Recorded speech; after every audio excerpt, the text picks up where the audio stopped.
Hello and howdy, everyone. Happy Friday. Whether you're coming from a sunshiny spot or a cool evening spot, we welcome you. I hope your Friday has been beautiful. I'm very excited for our topic and guests today. But before we get to that, I want to introduce myself, Alyssa Nicoll, and also my panelists. I have Justin with us. Hello, Justin. How you doing? Doing good. How are you? Very well. Very well. I'm excited for the summer and the sun. Yeah. Heck yeah. Bring on the summer, the heat. I'm ready for it all. I know, right? And Mike, how you doing? Are you ready for summer? I will be on Monday.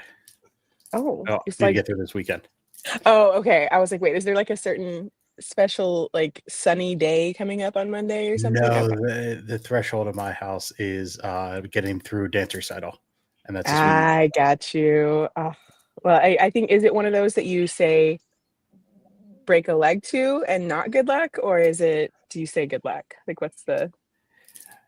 The dancer's a teenager now, so I try to avoid eye contact and conversations. You say neither and you walk very softly away. I get you. Oh my God. Hello, everyone in the chat. Good to see you all.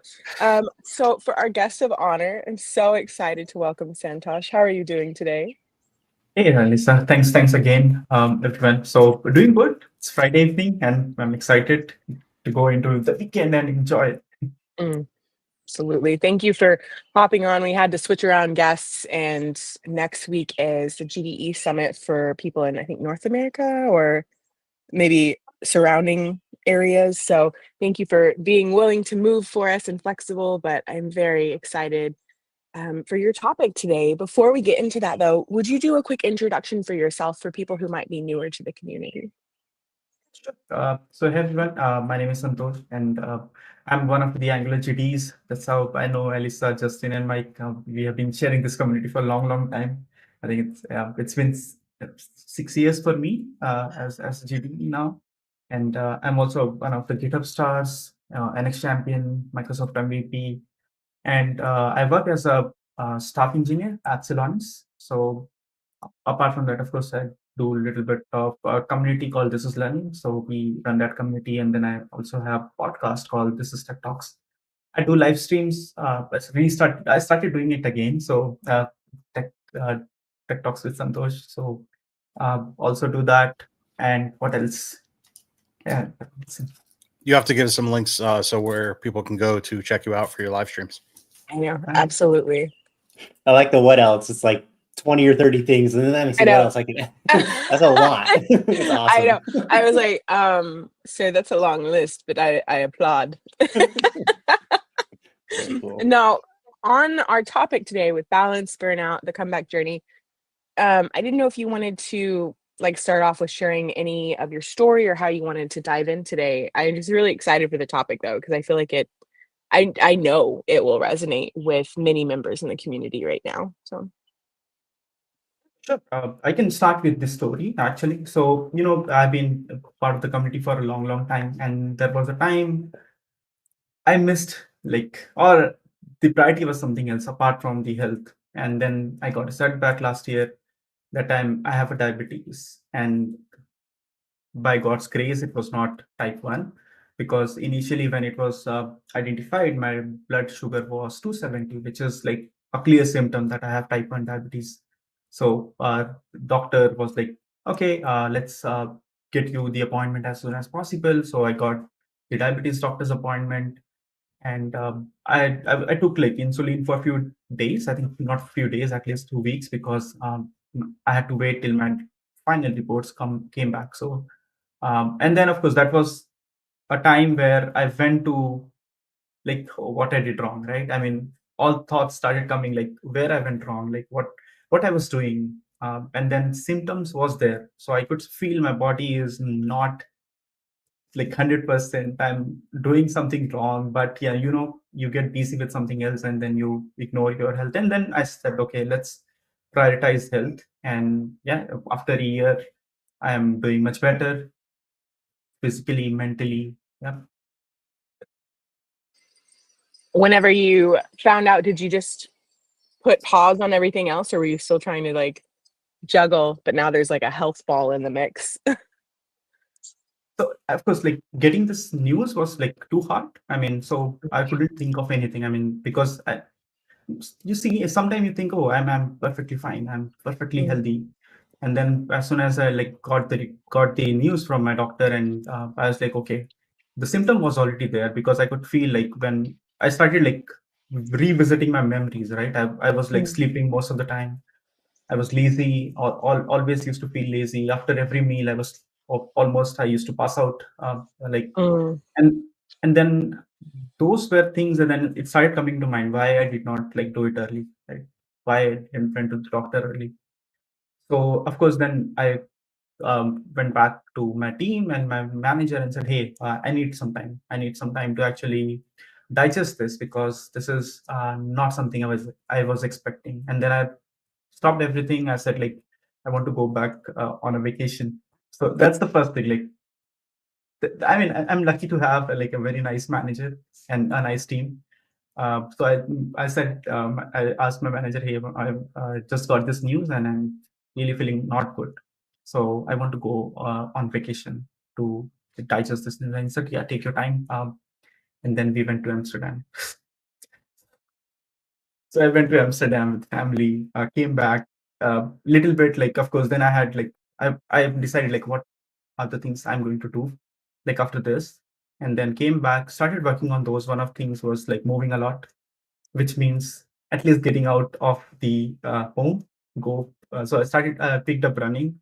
I started doing that and did my half marathon this year. So Was that a goal, like when you first started, or was the goal just movement and it led to? yeah, I mean, so there was nothing planned. So when I went to the doctor, she asked me a few questions. Like one of them was, what you do? And then I said, oh, I'm a software engineer. And she was like, oh, so you don't move a lot.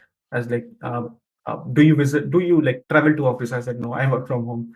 And then she like, oh, okay. And then every time she started making oh sound, and I was like, yeah, I was feeling bad. No. And then Oh, it's like she was like, no, you have to move, like you have to walk. You cannot just sit on same place and not move. So then I started to doing this like walks, and I got bored. Believe me, I said like because I don't like to listen to music or anything when I'm walking. Because it's like too distracting probably. So I started walking and then I got bored. I was like, okay, let's try a little bit of like maybe jog. So I started doing a little bit of jog, and then I really loved it. Like I remember like when I did it for a few days, and I was like, when I run, like my mind is very empty. So I think this is something which I'm enjoying. So I started like doing it regularly. I started doing 5Ks, then 10Ks, and now I'm doing half marathons. And just fell into, I think I fell into love with running. And then I started like doing more like buying gadgets, like clothes, shoes, everything. It's a pretty expensive hobby, I would say. It's addictive, right? Are you Yeah, type 2? yeah, Okay. yeah. Like, So so I how just does how's your blood sugar work, and how's that work with the running and the exercise? How does that play into that? it's good actually. With type 2, the first thing is of course I don't have to take insulin. So my doctor actually gave me two choices. She was like, do you still want to eat sugar? Do you want to still like eat unhealthy food? I was like, no, because I can control my body. I was like, okay, no, I don't want to live like this, live like this, like using insulins and everything, and I don't want to eat junk food. So the first decision I made, like before even started running, right, was to stop sugar. So it's been 13 months now. I haven't had sugar. So 13 months without sugar. I mean, sometime I eat like my cheat food is pizza, because like before running you need some carbs. And then looking at what I'm eating, so I was asked like by my doctor that you should not use like eat more than 50 grams of carbohydrates in each meal, Mm. like eat dinner and lunch, like so. So I started like removing everything, no sugar, no junk food, started eating healthy, started doing runs. And my blood sugar is like really under control. My long-term sugar was 6.1 like few days back. I went like 2 days back, so I went because I have to like visit every 3 months for checkup. So every 3 months, they take my blood sugar again, see like how much is the long-term sugar. So it's better with running, and with like stopping sugar was like the best choice I made. And so how difficult is that? Like, do you eat out often? Like, how do you, it's tough to, like, sugar's in everything, right? And I was then, gonna like, say it's if hidden you're eating out, everywhere. you can't really control, it's hard to control and know what they're making. Like, so how's that been, navigating that for you? So I mean, of course, it's everywhere, but I just rely on fruits. So most of the sugar which I get is from fruits. That's it. So I eat berries in morning. So most days my breakfast is like oats and berries and curd. That's it. Yogurt. So yeah, I'm like I can eat boring food, but I'm not going back to the lifestyle which I had. And do you use like a CGM or anything to monitor your blood sugars? Yeah, so I have like I do it. So when I was diagnosed, I was asked to like do it every 4 hours or after every meal, and because they wanted to check like how much it is fluctuating after every meal. Now it's like every morning once. That's enough. And when I'm doing marathons, generally I do it before and after marathon to see like if it's because during long runs, I think you need some yeah sorry you need some hydration packs. So I bought like this capsule which is no it's zero actually, so you can drink it but there is no sugar. Of course they have some sweetener, but that's not sugar. I know even sweeteners are not good for your health, but I think without running without it is like too much for your body. So Did you have like, I know you've like been running, changed how you eat. Is there like one part of it though that was the hardest part for this lifestyle shift? Because the way you tell the story, it sounds like it was very easy for you, and I'm like a little jealous of how like yes, marathons, yep, no sugar. Like, was any of it really difficult? I think it's more about your mind, right? So controlling your mind is important, and I think I was able to do it because I remember in 2018 I stopped taking sugar for 6 months. That was my maximum, like 6 months, and then of course things happened. I started got involved into the community. I joined the dark side, like Angular 90 in 2019. So and then I think the hardest part I would say is traveling, because when you travel, we have to compromise. So I have to compromise with the food, and that's something which I don't like. So probably that's the only thing. So I had to reduce my travel. I haven't been traveling apart from like my work and Yeah. family vacations. I will like 100% back you up on that. I like get into a rhythm of like whether it's lifting or whether it's cycling, and then I'll get on like a certain, like not super restrictive, but just like this is my diet right now and this is how I'm monitoring it.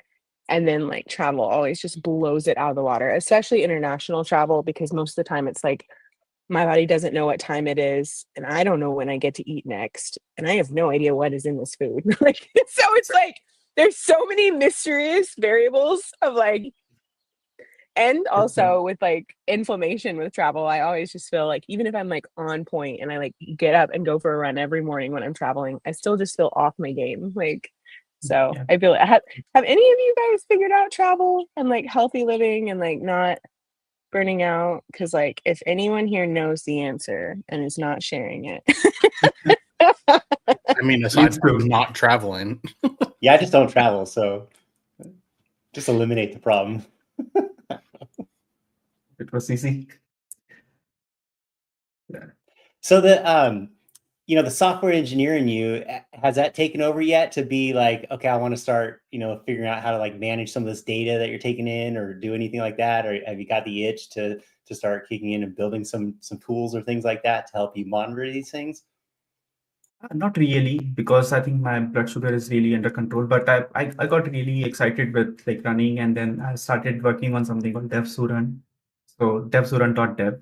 So this is one thing which I'm working on, and the idea was like getting more people involved in the community. And the thought came from like, because I was traveling a lot, I thought, why when I go to conference, why not to do this runs, right? Because of course you will be there for 2-3 days at least, if you're traveling international. So maybe plan runs once in the morning, and then everyone can join and run together, enjoy the conference, but as well as prioritize your health as well. So that's the whole idea behind Tepsu Run. But it is taking some time, so probably I'll start building it again. It's right now. It's just a home page. There is nothing else. But yeah, that's the one idea which I got from like the journey which I had. That's cool.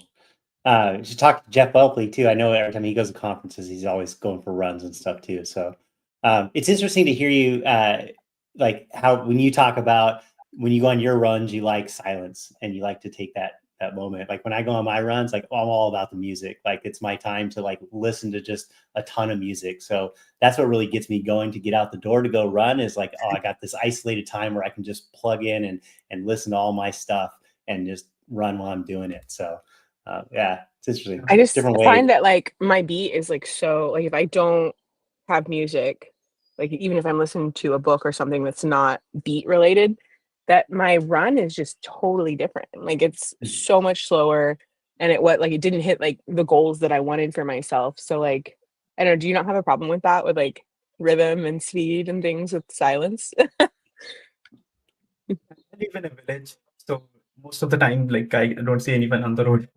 So it's like I'm just running alone, and then I just love it. Like after an hour, I'm back home, and I don't even remember that.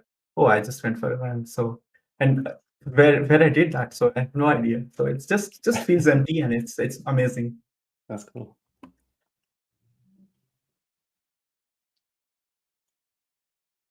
So I wanted to ask you, has your relationship with work and rest changed any now that you're more aware of like what your body needs and like I guess its limits and different restrictions now? Yes, of course. The good thing is, of course, I have like very good managers who know, like who prioritize like your health before the work, right? So when I started doing this, I started like sleeping less, but I started disconnecting from work like after 6 p.m., right? I mean, some days, yes, you need to work maybe more hours, but not every day. You're not needed every day. And I was not doing that. I'd frankly say, I mean, I'm someone who believes in my work-life balance or starting at 9, ending at 6. But I think what was taking time out of my life was traveling. So because I was traveling a lot, I mean, I've done so many conferences since I joined Celonis. Even though I'm not a developer advocate or something, I'm just a software engineer. They allow me to do this because, of course, I love doing it, and also Celonis gets the visibility, so they're really supportive of it. So I stopped doing this because I knew that okay, I have to choose now. This is not an option, right? You have to choose one thing. I cannot just do everything. Spoke to my friends. They said like just go ahead and see like what's important to you. Of course, if you start saying yes to everything, that's then you have to say no to something else.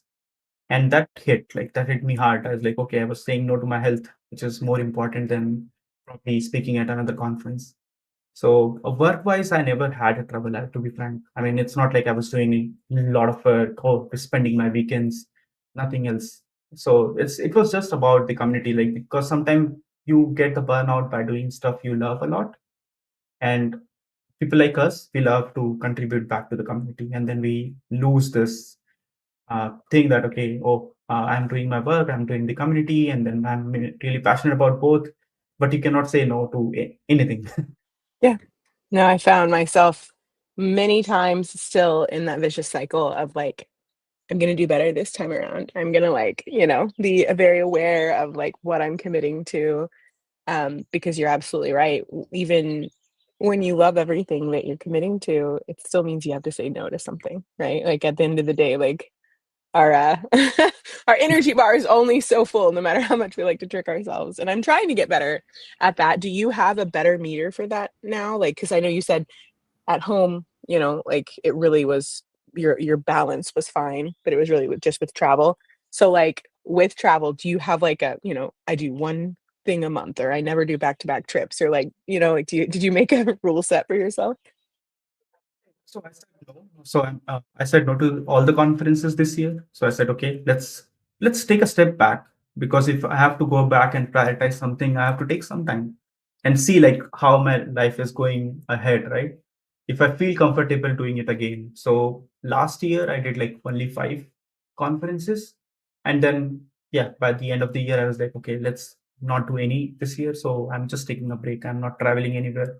So I'm During your prioritizing. peak season when you were like going hard, how many conferences would that like compared to the 5? Like, So it was like most 12 or 13 in a year. yeah. So yeah, and then it was like, of course, few confused.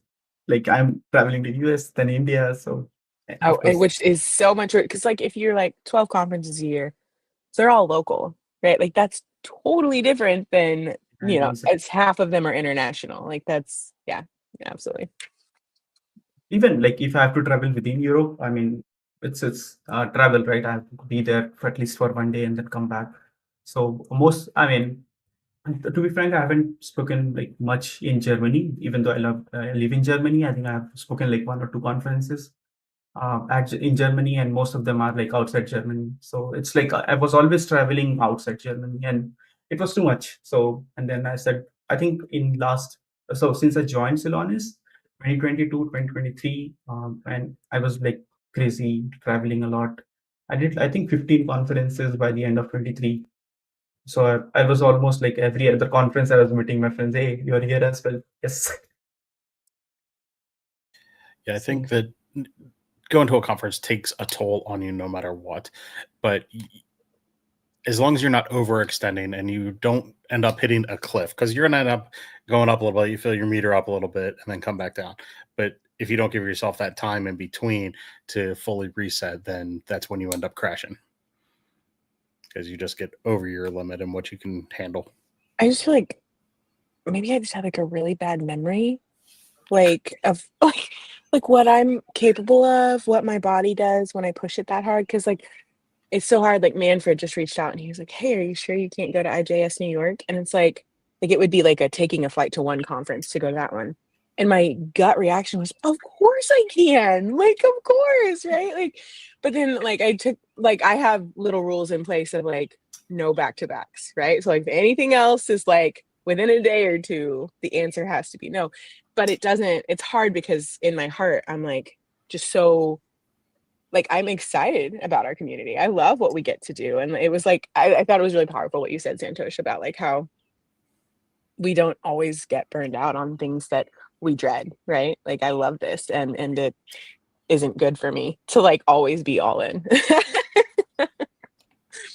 Yeah, like you mentioned earlier, that when you have all these things that you love, it's really difficult to self-regulate, right? And to make those, like you just said, like you get this thing up there and it's like, oh, that sounds exciting. I want to do that, right? But it's so difficult to get in there and go, I have to self-regulate. I have to, like you said, put these rules around you. You can lean on those, or just you have to be active with yourself, right? And actively tracking yourself, and it's difficult. Yeah, FOMO is a big factor of, well, I really want to be there because I don't want to miss this. I don't want to miss that.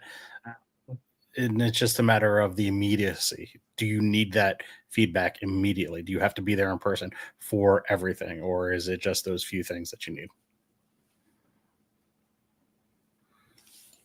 Yeah, I lean in. Something you mentioned, Santosh, is like I try and lean in when I do that self-regulation. I look at it and go, okay, let me weigh this against these things that are like super important, right? So I love all these things, but what are the more important things? And kind of try and elevate those and help those make my decisions and going, okay, I could do this, but I'd love to do that, but I got this other thing that I also love to do, and it's a little more important to me. So let me make sure that I prioritize that. Yeah. I I've probably been need to put trying. more like rules around myself, like you said, Alyssa. Like you're like, no, back to back. I need to do some rules like that and throw them at myself too. I just don't. I have to have the rules because of my memory. Like I won't. I remember last year when like you were on the bathroom floor crying because you had like 4 back-to-backs and you're like, why did I do this to myself? Right? Like I don't remember those things. So I mean, that's why I like when I started this year, I already wrote down like what I want to do, what are more important things for me than doing a conference or something. So I said, okay, no conference, but these are few things which is important. Like one of them was getting promoted. So that was one of the goal. And then doing a half marathon, that was another goal. Getting a PR, for example, I'm living in Germany, so I still don't have a because after 3 years I become eligible. So getting a PR, getting a driver's license, those are things are like more important for me. So that's what I did. Made a list, and I saw there is no space now for traveling. And then I also added like few travel with family. So I did like we went to Paris Disneyland this year. We were traveling for almost 3 weeks across Europe.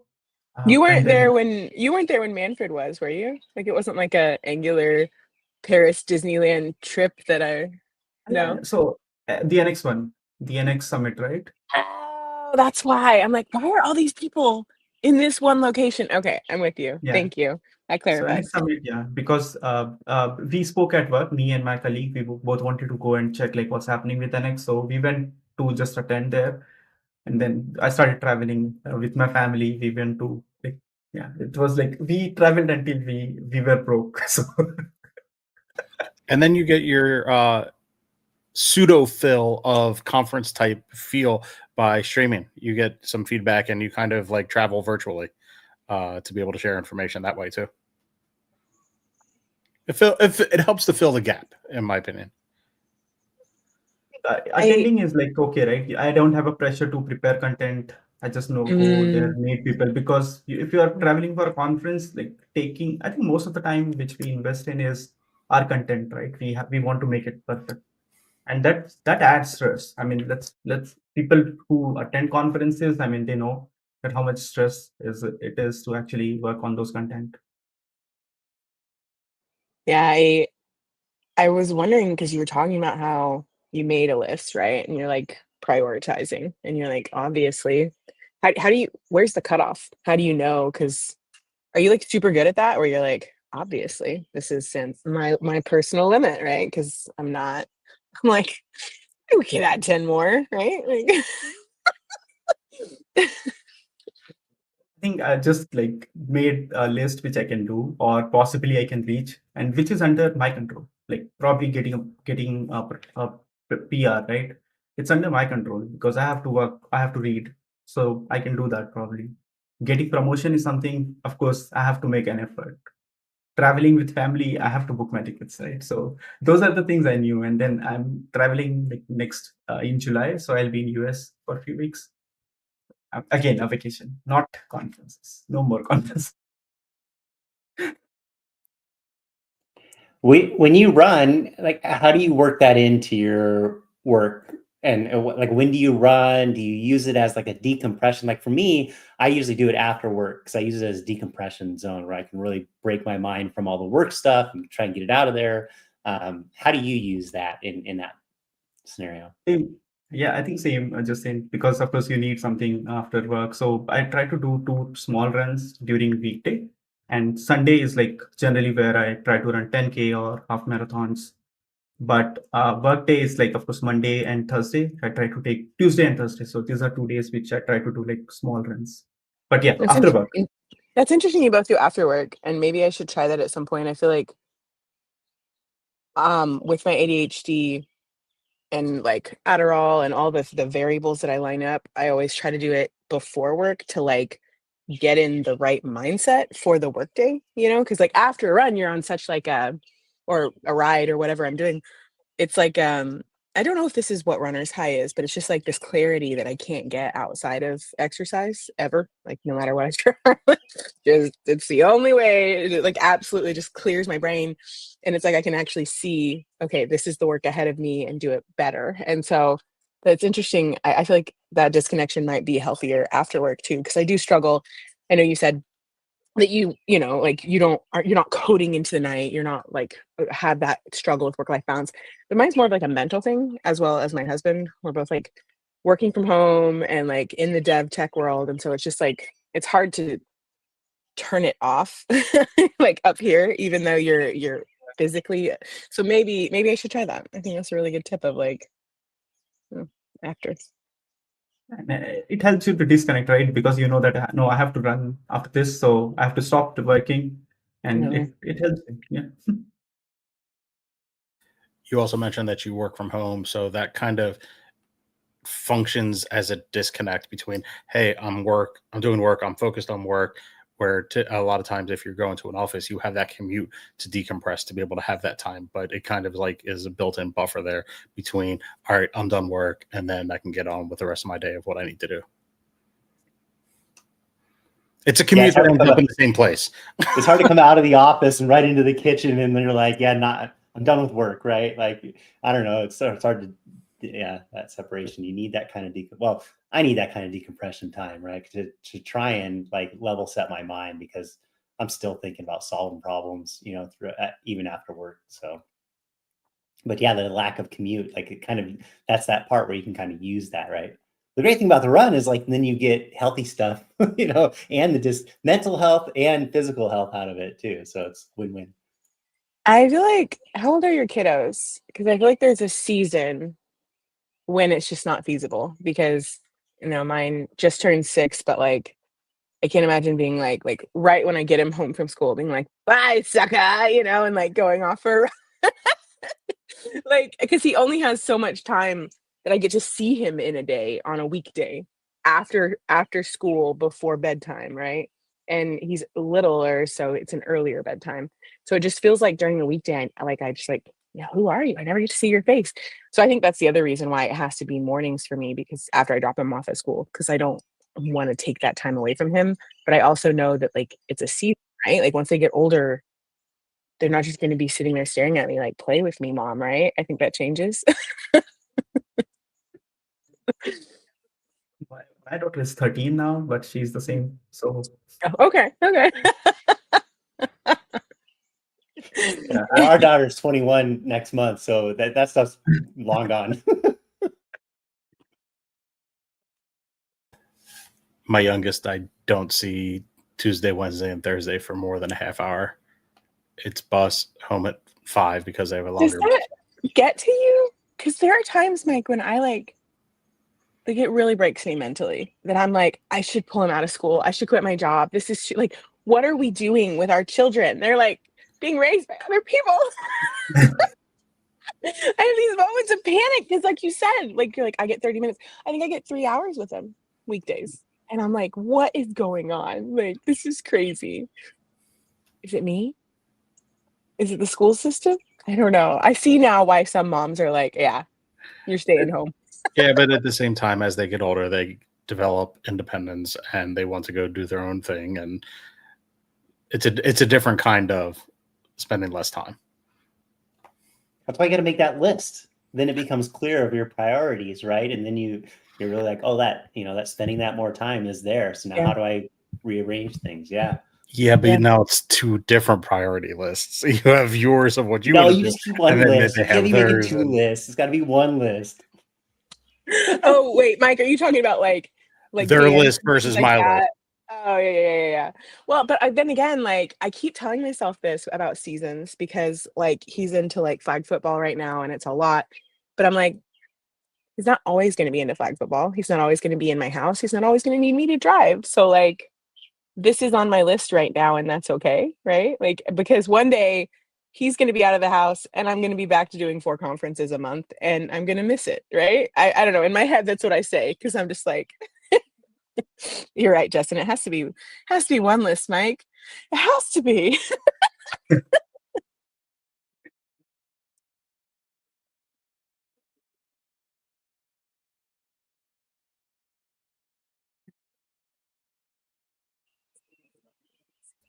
Did you find that as you got more into exercising, that it also helped with your mental awareness, that it helped you focus and be able to handle more or do more quicker? I guess I don't know, not necessarily quicker, but a better focus as you were improving physically to help mentally. Sure. I mean, I think it helped me a lot mentally when I started changing my lifestyle. I started becoming more and more fit. I would say, because when I started running, I was like almost 75 kgs, and now I'm 61 kgs. So that's like almost 14 kgs lost. And then I started seeing this difference like mentally as well. So I was more focused on work. Earlier, it was like I was not able to do more focused work because I used to sleep. So if I eat a lunch, then I'm just like, I used to pass out like for 15-20 minutes at least. And now it's like 7 hours of sleep is more than enough for me. My body like automatically kicks in after 7-8 hours of sleep and says, hey, it's time to wake up. So I can do like more focused work. That's why one thing which I decided, like when I was diagnosed, I was actually looking to apply for promotion. So that was the time when the appraisal or the appraisal cycle or promotion cycle was going on, and I was already speaking to my manager that, hey, I want to apply for promotion this year. But once I got this news, I went back to him and said, look, I really want to do it, but I think my body is not 100% fit right now, and I don't want to do it right this cycle. I mean, I want to skip it. I want to come back stronger. I want to come back physically and mentally healthier. And he was like, okay, absolutely fine. I will still support you. Whatever happens, let's do it next year. And then that was one of the good thing I would say which I did, because I knew that I'm even mentally and physically I'm not in shape to actually take new or more work, right? Because of course I was doing stuff which was probably enough for getting a promotion, but you know, sometimes it's just your mental health which tells you, hey, you're not doing enough. And when I started running, I started getting more clarity, and I was like, dude, you're doing a lot of stuff. You should go for a promotion. And then I started like checking in with my manager like every month, and we started discussing about like what else, like what is one more project which I can take, which can make a difference. Like we know that okay, this might work. I want to make it definitely work. So uh, then once I 3 months, I took it to recover, and then went back to my manager and said, "Look, I'm perfectly healthy now." It was like around August of last year. I said, like, I'm looking for one more project. Give me that project. And then during discussion, one project came out like, hey, we have a client, and this accessibility thing is really important for now, and we want to deliver it within 2 months. I was like, yeah, give it to me. And then when we delivered that, I was like, okay, this is the definite thing. Now I should definitely get it. I'm until unless of course there are something else which organization thinks that okay, this is not important. But I think for everyone it was important project. So I, of course, like if I was with the same mindset as earlier, like when I was not healthy, probably I would have never spoken to my managers and asking him to give me this project, because probably I thought I might be thinking, yeah, I have to sleep. I'm too lazy, feeling too lazy now. So those things made a difference. And then finally, this year I went for promotion. I was like, okay, let's apply it. And then, yeah, it worked out for good.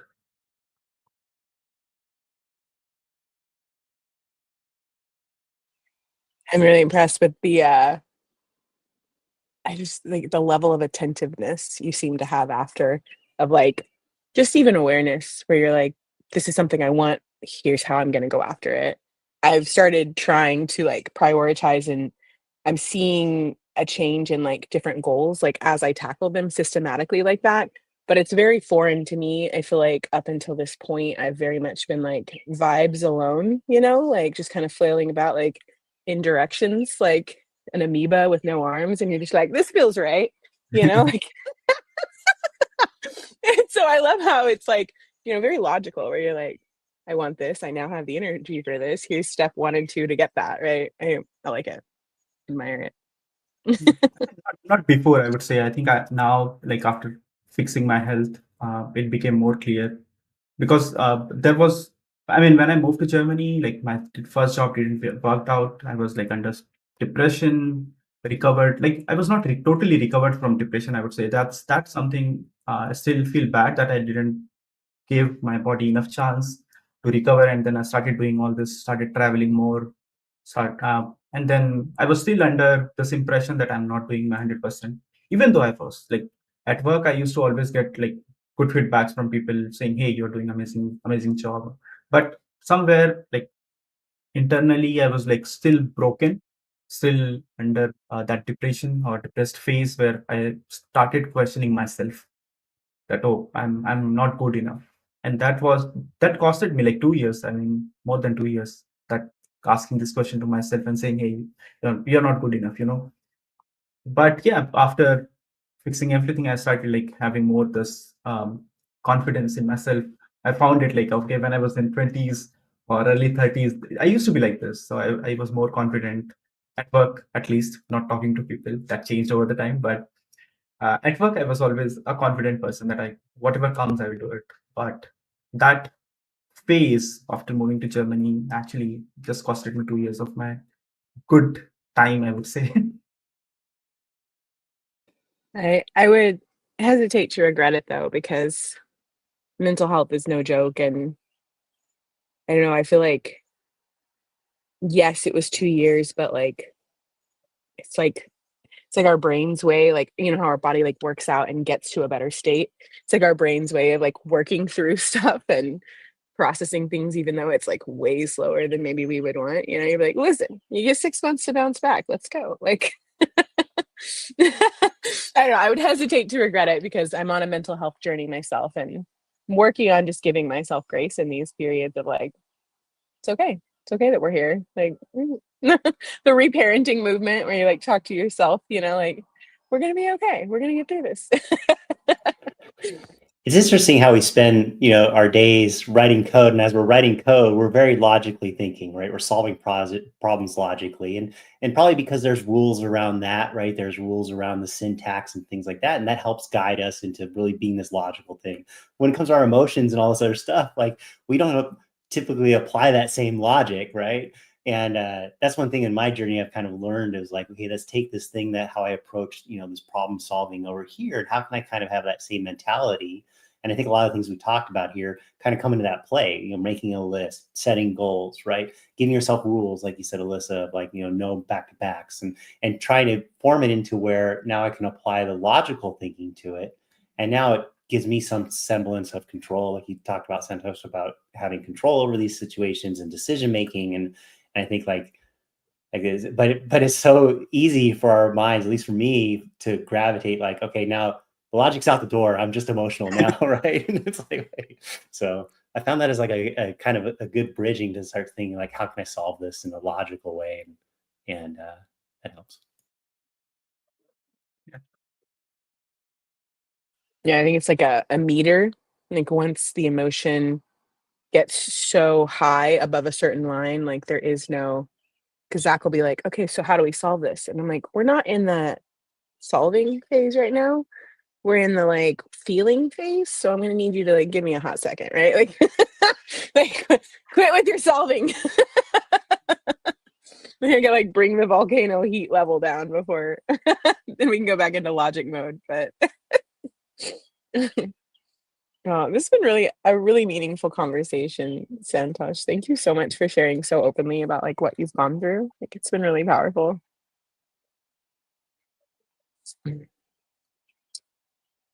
Before we close, I did want to open to see if anyone, Mike, Justin, Santosh, anybody else had thoughts or questions that you've been holding or something that you just wanted to do a shout out to. The only thought I have is, of course, prioritize your health. I mean, as a software engineer, we actually don't do that. We have all been there. We are like with the number of years, we are not getting younger. Like you have to like in 20s, you can do this long hours, work for a week, and still like healthy and party all the night. But I mean, yeah, once you're getting older, your body has to like recover and give that time. And especially if you're traveling, travel more with family. Because I still regret that. Like for 2 years, almost 2 years, I was traveling a lot alone because in Germany you cannot you if your kid is going to school, you cannot take them from out of school and say, hey, let's go for vacation. It's not possible. So now I started planning my vacations when she has a holiday. So rather than like traveling anytime. So try to do that more often. Travel with family, enjoy that time. You're not going to get it back. Somehow, like I lost it. I mean, that was something which I wanted to do when I started working from home. But Corona came, took us like 2 to 3 years of out of our life almost, and we missed that phase. Spending more time with, we should have like spent more time with the kids, but we're like at home. So we couldn't do that. We couldn't travel, but now everything is fine. Just go ahead and travel, enjoy your life. Work is important, but I think life is more important. If you live healthy, you will go longer. That's very important.